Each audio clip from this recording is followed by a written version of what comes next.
there's something to be said for the fact that Notre Dame is hitting their stride at the right time. If and I think Doug Flutie said it to Doug Flutie. Listen to me. I think Drew Brees said it today on the NBC broadcast that, is Notre Dame good enough to be a playoff team? Absolutely. Absolutely. They're playing like one of the 4 best teams in college football right now. And that's why right now, I mean, it would be appropriate to see Notre Dame get the opportunity to play for a national title. Now, I say that, and kind of what Drew Brees was touching on when he made those comments, and I agree with this, is that certainly, Georgia has put together an impressive resume at number 1.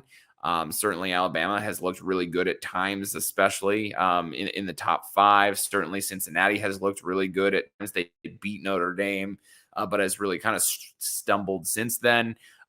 Certainly, Ohio State looks really good right now, especially with what they did to Michigan State today.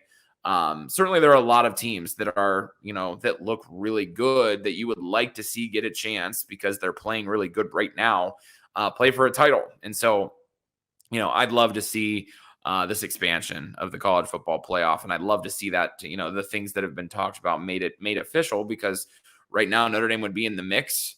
That you can't tell me right now that, Notre Dame as maybe a 6 or a 7 seed wouldn't go and give whoever it is in the college, for whoever ends up with, the 2 or the 3, wouldn't go give that team a pretty solid, good game. That wouldn't mean a little bit more than just a 1 game New Year's 6 type of a bowl game. So, I don't know. I think Notre Dame is playing at a level right now that would warrant them being able to play for a national championship in college football. So again, if you're just joining, which a few of you have come and go throughout the broadcast here today, if you're just joining, this is Mark Rogers TV, the voice of college football. I'm hosting today. I'm your host, Ben Belden. Like I say, you usually hear me on here with the usual host, Nathan Urbach. But like I say, Nathan was in South Bend to watch this game today with another one of our buddies that we've done some work talking about Notre Dame football throughout the years. So that's why I'm solo today. So if you have comments or you have things that you want to chime in about, by all means, I'm solo today, and sometimes getting behind the camera and talking is not the easiest thing to do. So if you've got things that you'd like to talk about, any opinions that you have about things that I say, or if you just want to stop in and say hello, by all means, leave something in the comments. I'll see them, and we'll certainly talk about that throughout the show. The goal is to stay here. We've been broadcasting now for about 10 minutes. We're trying to stay here for another hour or so. So today's game, to talk about that a little bit.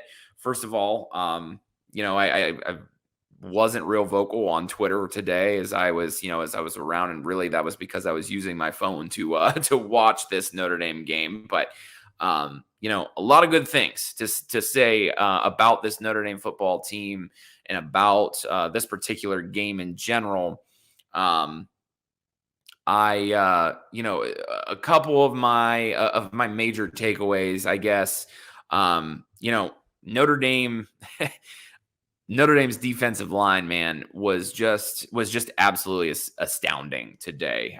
That was one of my biggest takeaways. And like I say, I was, real life takes over once in a while. I didn't get to sit on the couch and kind of watch this Notre Dame football game, from start to finish without interruption. I was moving around. I was watching a stream of the game and kind of just making some mental notes as the game went on. And man, it seemed like every time I looked down at my phone, there was a different Notre Dame guy in the backfield making a play, making a sack.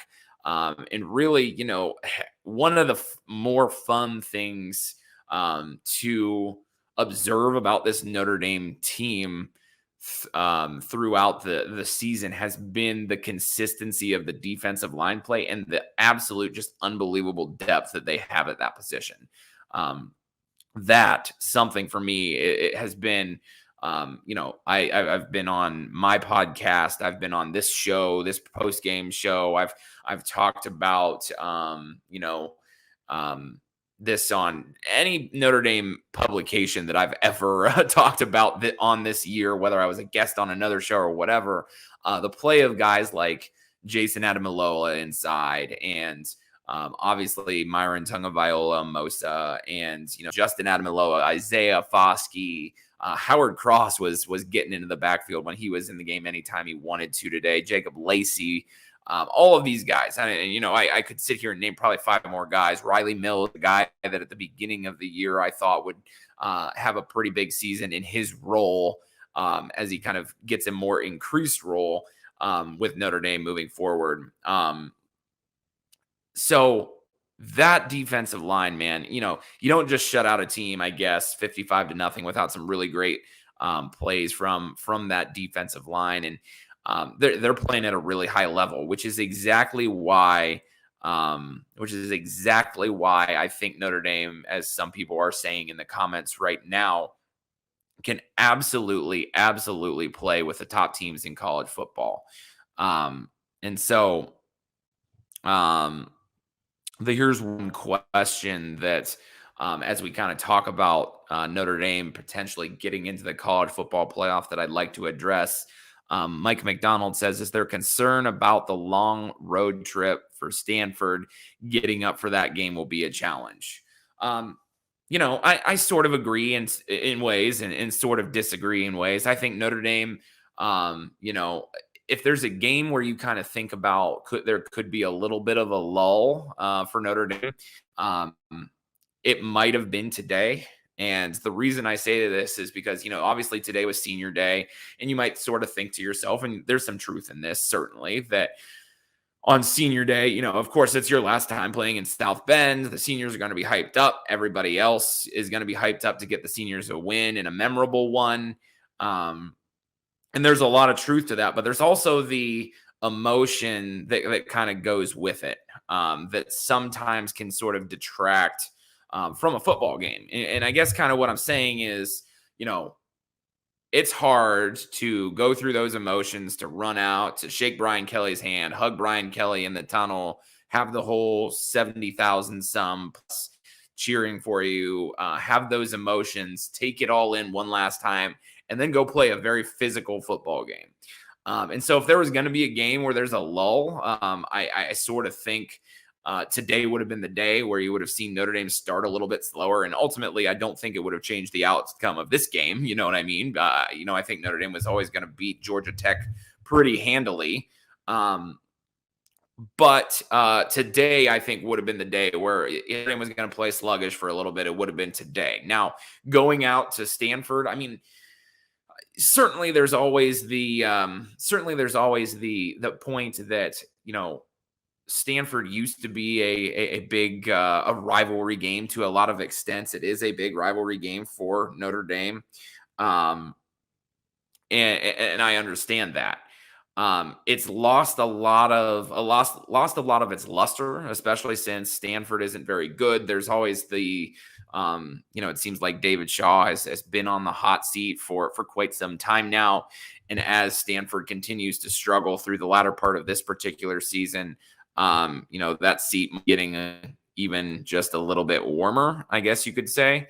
And so, yeah, I mean, there's always, with a long road trip, with a team that's not very good, there's always the chance, I guess, for a little bit of a lull. However, I'm not really concerned about that. And the reason is this, like I just got done saying, today would have been a day where I'd have expected maybe just a little bit of sluggishness, playing in the cold, all of the emotion and all of that type of stuff. And we didn't see it. Notre Dame right now they're peaking, really. I mean, Notre Dame, this is exactly what you want a college football team to do if you're Notre Dame, if you're a Notre Dame fan. And, that peak is very, very apparent right now. I mean, this team early on in the season, if you'd have watched the first 3 or 4 games and said this team will compete for a college football playoff, you'd have probably been nuts if you'd have said that. If I'd have said that after week 4, I wouldn't be on the show anymore. I mean, Mark Rogers or whoever would have said, no, you're not welcome here. I mean, so honestly, I think that Notre Dame, the statement they made today, is very indicative of where they're at. So really, no, I am not concerned about a lull. And, there was a lot made on Twitter. And, I don't know, Brian Kelly's press conference is probably ongoing. So I haven't had an opportunity to listen to what he said. But I don't think there's any looking ahead for Stanford. If you're Brian Kelly, obviously you're kind of rooting for some chaos right at the top if you're trying to get into the college football playoff, which is obviously always the goal at Notre Dame. But you're right exactly where you want your team to be because you're peaking from a talent standpoint and putting it all together standpoint. And then you're also, right on the outside looking in and that your team can't afford to have this lull. Now, if Notre Dame was sitting as, a top 2 team in the country or top 3 team or, already in the college football playoff picture, I'd probably be maybe actually a little bit more concerned, although if they were playing this good, maybe not. So I don't really think that the lull is going to happen next week. And